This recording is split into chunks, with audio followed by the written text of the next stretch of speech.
Rembrandt.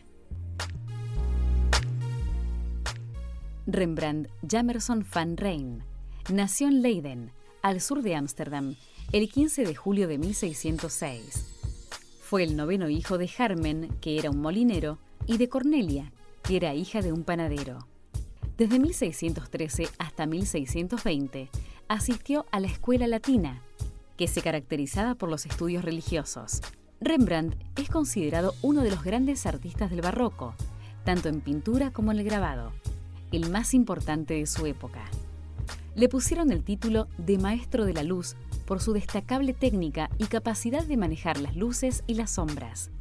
A lo largo de su vida profesional, realizó más de 300 pinturas, 300 grabados y alrededor de 2000 dibujos. A Rembrandt le encantaba retratarse. Aunque se desconoce el número exacto de autorretratos, existen al menos 50 obras identificadas. A los 18 años, en 1624, comenzó a trabajar para Peter Landsman, que era uno de los pintores más destacados de escenas históricas en el mundo. 6 meses después, abrió su propio estudio. En 1642, falleció su mujer Saskia, con quien tuvo 4 hijos, 3 de los cuales murieron en los primeros meses de vida. Emplea a Geertje Dirks como niñera de su hijo Titus, de apenas 1 año de edad. Rembrandt comienza una relación como amante con Geertje Dirks. En 1647, Hendrik Stoffels se une a la casa como ama de llaves y terminó siendo su concubina, modelo en muchas de sus obras, y en 1654 la madre de su hija Cornelia. A pesar de su éxito financiero, tanto en el campo del arte como en el de profesor y marchante, su inclinación a la vida ostentosa le llevó a la bancarrota en 1656. Se vio obligado a subastar su casa para hacer frente al pago de sus deudas. Tuvo que deshacerse de todos sus preciados objetos de coleccionismo. Se mudó a una vivienda más modesta. Su amada Hendrike murió en 1663 y su hijo Titus en 1668. Rembrandt falleció 11 meses más tarde, el 4 de octubre de 1669 en Ámsterdam. Rembrandt grabó una veintena de retratos.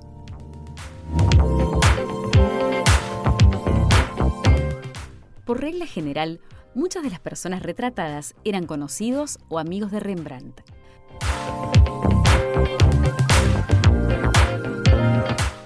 Los primeros retratos son simples en diseño y ejecución técnica. Los retratos posteriores son sorprendentes por su complejidad, composición y detalle elaborado.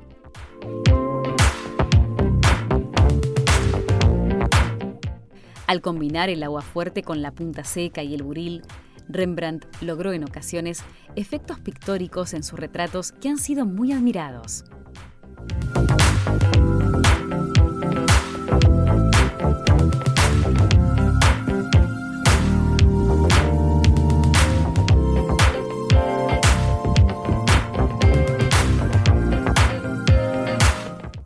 Los retratos de boda de Marten Solmans y Oppien Kopit son los retratos de mayor tamaño pintados por Rembrandt.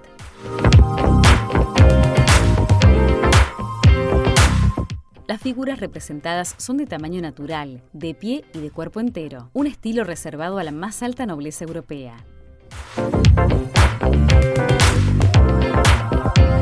Oppien está representada con un abanico de plumas negras con cadena de oro, cinturón con roseta, collar y pulseras de perlas, y un anillo de diamantes colgando de una cadena.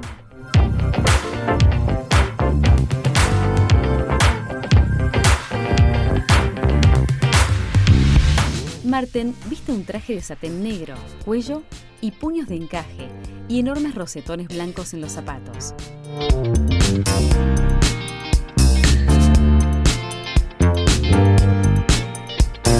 En ambas obras hay una sugerencia de movimiento. Oppien baja una escalera y levanta su vestido para no tropezar. Marten le entrega el guante, símbolo del matrimonio.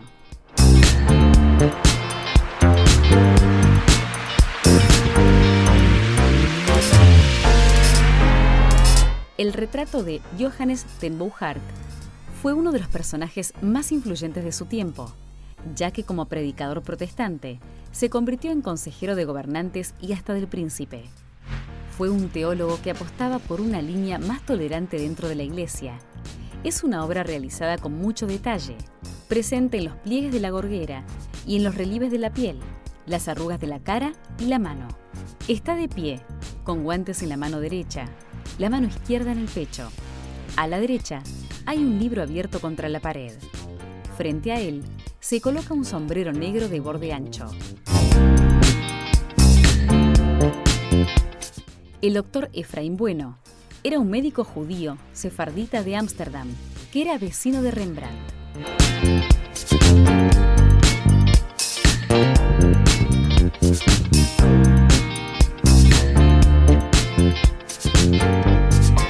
Haje van Cliburn es la esposa de un rico cervecero de Rotterdam. Está vestida a la moda, pero muy sobriamente. Las arrugas, las sombras debajo de los ojos, las cejas pobladas y el cabello canoso están todos representados con un realismo minucioso. Tiene una leve sonrisa que se dibuja en sus labios entreabiertos.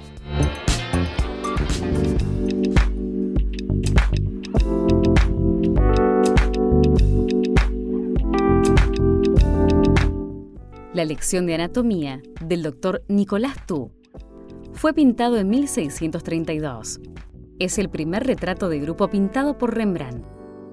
Fue un encargo del gremio de los cirujanos. El cuadro muestra una lección de anatomía impartida por el doctor Nicolas Thue a un grupo de cirujanos. El doctor Thue está explicando la musculatura del brazo. El cadáver pertenece al criminal Aris Kint, de 41 años, ahorcado ese mismo día por robo a mano armada. Los nombres de los médicos presentes están en la lista que uno de ellos tiene en su mano. Thue era el anatomista oficial de la ciudad.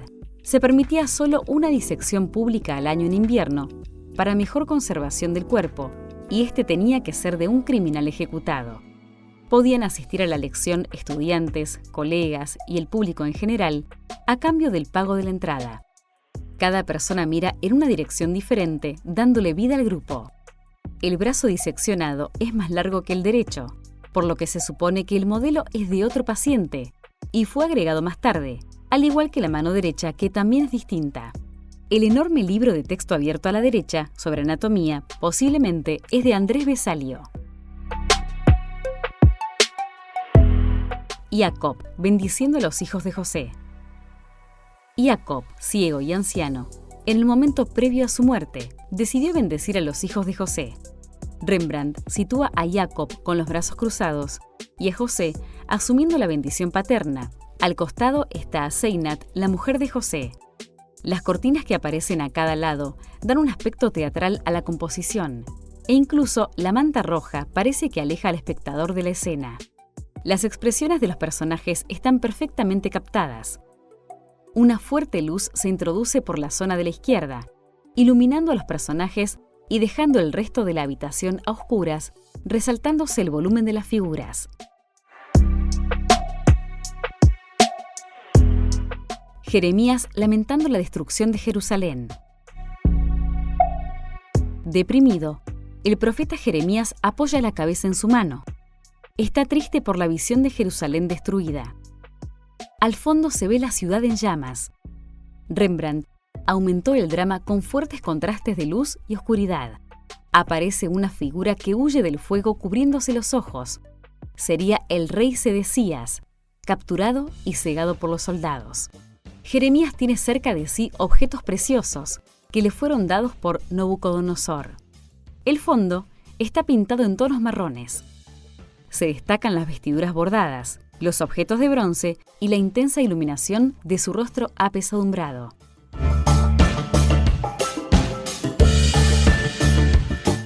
La negación de Pedro.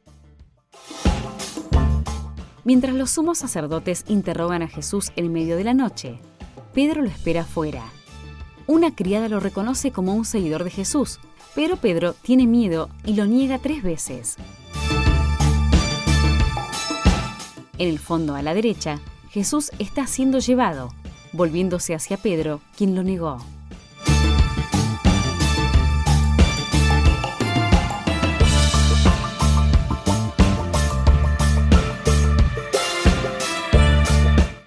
El festín de Baltasar.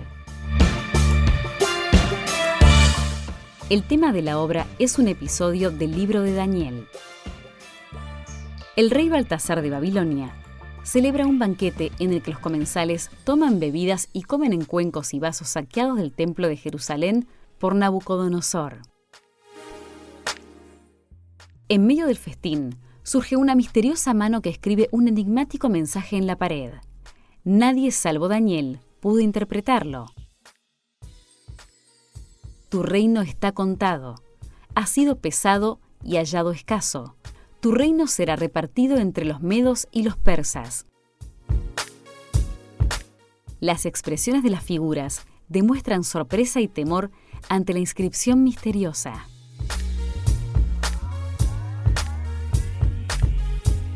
Tobías y Ana con el cabrito. Basándose en el Antiguo Testamento, Rembrandt representa a Tobías y Ana. El ropaje de Tobías está rasgado y gastado. Su ceguera lo ha reducido a él y a su esposa Ana a la pobreza abyecta. Cuando Ana llega a casa con un cabrito, como recompensa por el trabajo realizado, Tobit cree que ha robado el animal. En su desesperación, ora a Dios para que le permita morir rápidamente. Ana lo mira con desconcierto.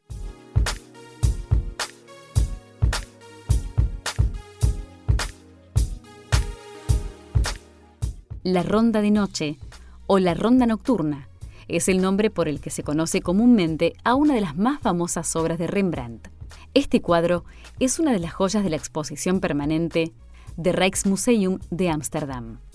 El origen de este título surge de una equivocación de interpretación, debido a que el cuadro estaba tan deteriorado y oscurecido por la oxidación del barniz y la suciedad acumulada, que parecía una escena nocturna. Después de su restauración en 1947, se descubrió que la acción no se desarrolla de noche, sino de día. La obra fue encargada por la Corporación de Arcabuceros de Ámsterdam para decorar el Gran Salón, sede de la milicia. En ella aparece el capitán Koch, en el momento en el que éste da la orden de marchar al alférez Rattenburg. Detrás de ellos aparecen soldados portando banderas, mosquetes, alabardas y tambores. Junto a ellos hay 3 niños corriendo y un perro que ladra, añadidos por el pintor para animar la escena. El capitán de esta compañía militar sujeta con su mano derecha un bastón, símbolo de su rango militar, y unos guantes que indican su posición de burgués acomodado. El propio Rembrandt aparece autorretratado entre 2 personajes a la izquierda de la obra. La niña que aparece en el cuadro sirve de foco de luz.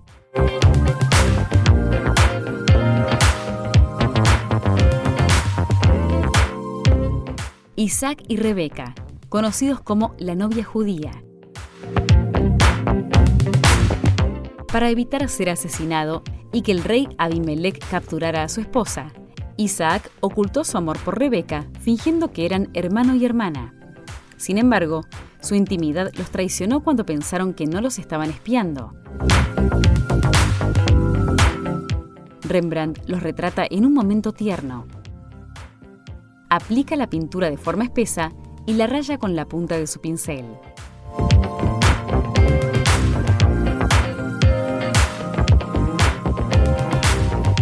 Los síndicos de los tejedores o de los pañeros. Se retrata de 5 miembros de la Comisión de los Pañeros de Ámsterdam. Posiblemente sean los que controlaban la calidad del paño. El libro sobre la mesa probablemente se refiera a la contabilidad de la cofradía. El presidente está en el centro. Detrás de ellos está un servidor sin sombrero, que era el encargado del mantenimiento del edificio. Están sentados en torno a una mesa cubierta por un paño rojo. Detrás de ellos, sobre la pared, hay un óleo en el que se representa el tema del faro, símbolo del buen ejemplo y del camino a seguir. Este importante gremio le pidió que los retratara. Rembrandt lo convirtió en una escena con movimiento, al fingir sorpresa por la irrupción de alguien en la sala y levantar la vista de su trabajo por un momento.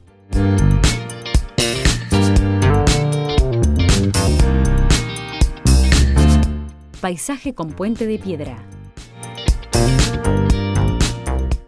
Rembrandt pintó muy pocos paisajes. En su mayoría, eran producto de su imaginación, con montañas al fondo. Es posible que haya visto el puente en la vida real, pero lo combinó con otras partes imaginadas.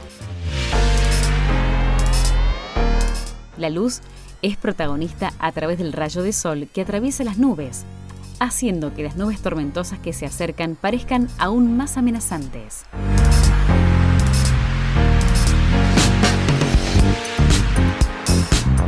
El cuadro de la tormenta sobre el mar de Galilea de 1633, en el que aparece Rembrandt retratado mirando al espectador, sujetando la cuerda del mástil, fue robado junto con otras 12 obras del Museo Isabella Stewart Gardner en 1990.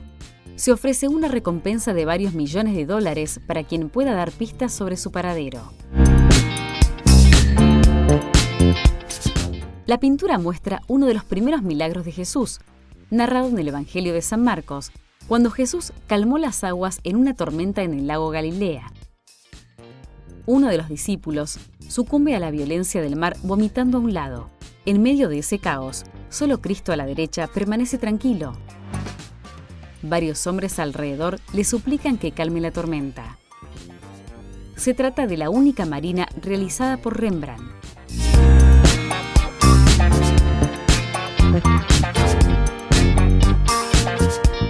La conspiración de Claudio Sibils originalmente era la obra más grande que había pintado, de unos 5 por 5 metros. La pintura fue encargada por el Ayuntamiento de Ámsterdam. La enorme pintura fue entregada y colgada, pero unos meses más tarde fue devuelta al artista para que la reelaborara, debido a un choque estilístico con otras pinturas de la serie. Rembrandt no aceptó, mantuvo la pintura, la modificó y la redujo de tamaño. La obra representa el episodio del juramento en el que aparece Claudio, que era tuerto, junto a los demás jefes, en el momento de unir sus espadas para juramentarse contra el enemigo romano.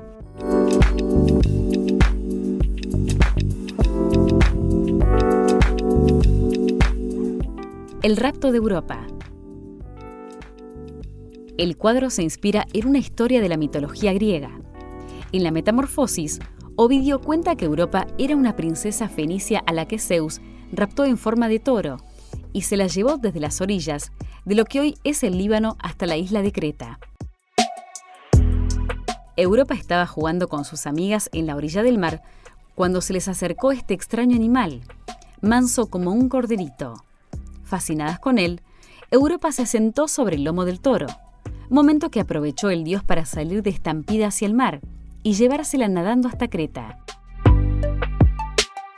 En el cuadro de Rembrandt, la pobre Europa se agarra aterrorizada al toro y mira hacia sus compañeras, que se han quedado boquiabiertas en la orilla. Detrás de ellas, vemos el carro de Europa, decorado con oro, como corresponde a una princesa.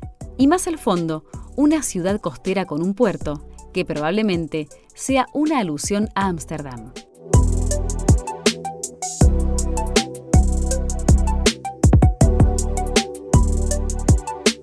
Anciana leyendo. Probablemente la profetisa Hannah. La luz viene por detrás. La luz más brillante cae sobre el libro y la mano arrugada y pintada de la anciana. Su rostro permanece en la sombra. Podría ser la profetisa Ana, una anciana viuda, según la Biblia, que servía a Dios con ayuno y oración.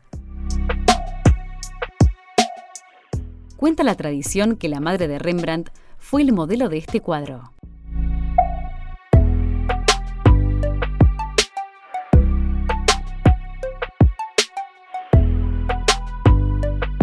El retorno del hijo pródigo. El cuadro se inspira en la parábola del hijo pródigo contenida en la Biblia. La escena representa el momento cumbre del perdón del padre frente al hijo arrepentido de su propia conducta.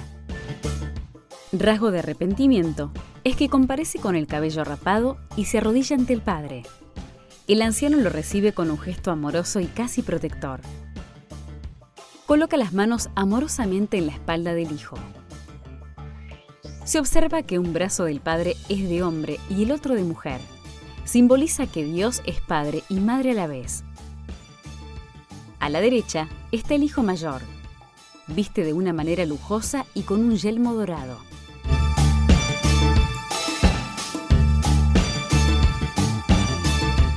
Bodegón con pavos reales. En la época de Rembrandt, los pavos reales eran alimento para los ricos. La carne se procesaba en pasteles, entre otras cosas. Después del sacrificio, los animales tenían que sangrar mientras estaban colgados, como muestra Rembrandt aquí en este almacén. La niña mira atentamente la escena.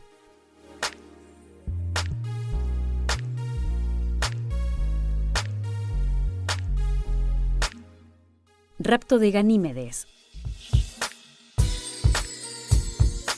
El águila de Zeus se ve de frente con las alas extendidas, sujeta con su pico la ropa y con sus garras el brazo izquierdo del niño de cabello rizado, que mira hacia el espectador como si estuviese llorando. Y con su mano derecha intenta repeler al pájaro. A la izquierda pende una bufanda con una borla que el viento agita. El niño, que se orina de miedo. Sostiene unas cerezas en su mano izquierda. Una luz brillante cae desde la izquierda sobre el niño.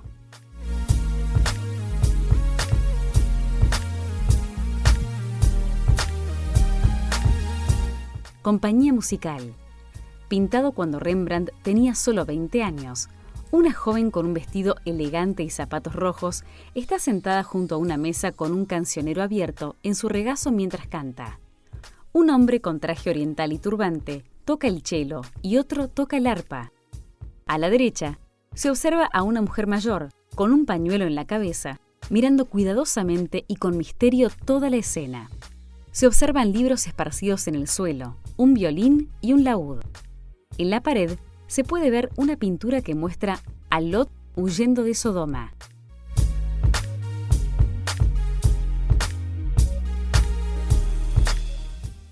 Sagrada Familia con ángeles.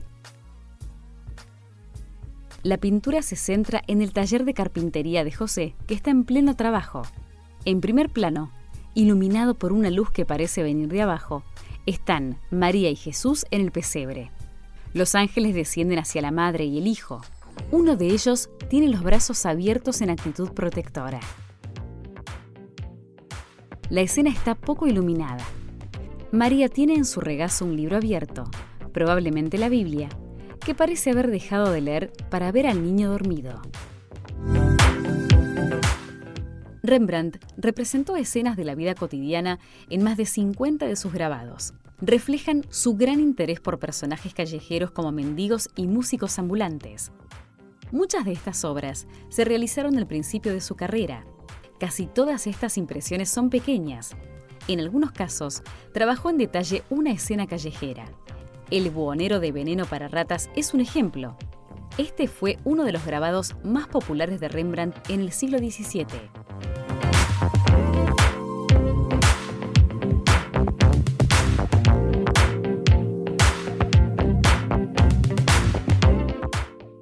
El orfebre Jan Lutma.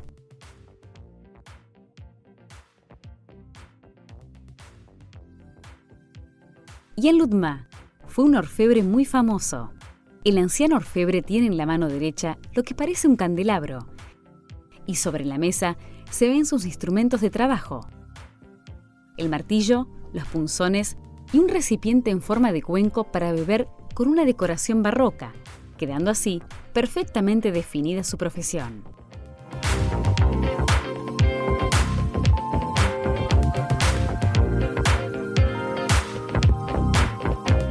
El farmacéutico Abraham Franzen. Franzen era un boticario que ayudó al artista con sus problemas económicos e incluso se convirtió en el tutor de Cornelia, la hija que Rembrandt tuvo con su ama de llaves, Hendrike Stoffels. Como atestiguan su entorno y el álbum en su escritorio, Franzen coleccionaba arte de todo tipo, pero tenía una afición especial por las impresiones.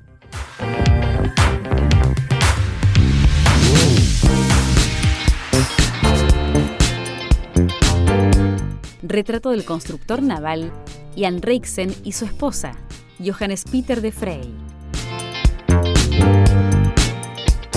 En lugar de hacer el par de retratos separados del marido y la mujer, como era la costumbre, Rembrandt los combinó en un solo retrato doble, con las dos figuras interactuando. Rijksen aparece sentado en su escritorio, donde estaba haciendo dibujos de diseños de barcos, sosteniendo el compás, cuando su esposa acaba de entrar en la habitación para entregar a su marido una nota escrita. El folio sobre la mesa tiene el diseño de un barco. La Biblia fue la fuente de inspiración más importante de Rembrandt. Uno de sus grabados bíblicos más conocidos es, sin duda, el grabado de los 100 florines, un grabado monumental en el que trabajó a intervalos entre 1643 y 1649.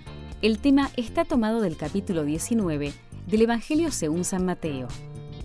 Desde el punto de vista de la técnica, la impresión es inusual por la inmensa variación en el uso de la línea, el sombreado sutil y la combinación de la técnica del aguafuerte con punta seca y buril, dando como resultado un claroscuro sin igual.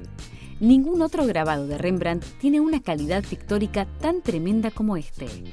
Las expresiones en los rostros de la gente abarcan una gama de sentimientos que van desde la incredulidad, el horror y la apatía. Jesús es el eje de la composición, aunque levemente descentrado. 3 grupos convergen hacia él. A la derecha, el cortejo de los afligidos, paralíticos, enfermos, indigentes, forman una larga procesión. A la izquierda, los fariseos cuestionan su palabra e intentan confundirle mientras, cerca de ellos, San Pedro le interroga sobre la recompensa de los discípulos. Delante, las madres le presentan a sus hijos para que imparta su bendición, y pese a que Pedro trata de apartarlos, Jesús les invita a acercarse. El joven rico, pensativo, sopesa el abandono de sus bienes, y un notable del lugar contempla la escena de espaldas. El descenso de la cruz. El descendimiento de la cruz fue realizado en 1633. Forma parte de un ciclo de 7 obras sobre la Pasión, realizadas a petición de Federico de Orange, gobernador de los Países Bajos. Rembrandt utiliza el claroscuro para subrayar lo humano del sufrimiento y el carácter detestable de la muerte. Resalta la mortecina claridad de la sábana mortuoria y de la pálida piel de Cristo. Cristo mostrado al pueblo. La obra que observamos es una de las más atractivas. Se presenta la escena en un amplio escenario, ocupado por numerosas figuras distribuidas de tal manera que el centro de atención sea Jesús. Pilatos, algunos soldados y los sacerdotes acompañan al Salvador, creando un magnífico efecto teatral. Jan Sés retratado en su sala de lectura.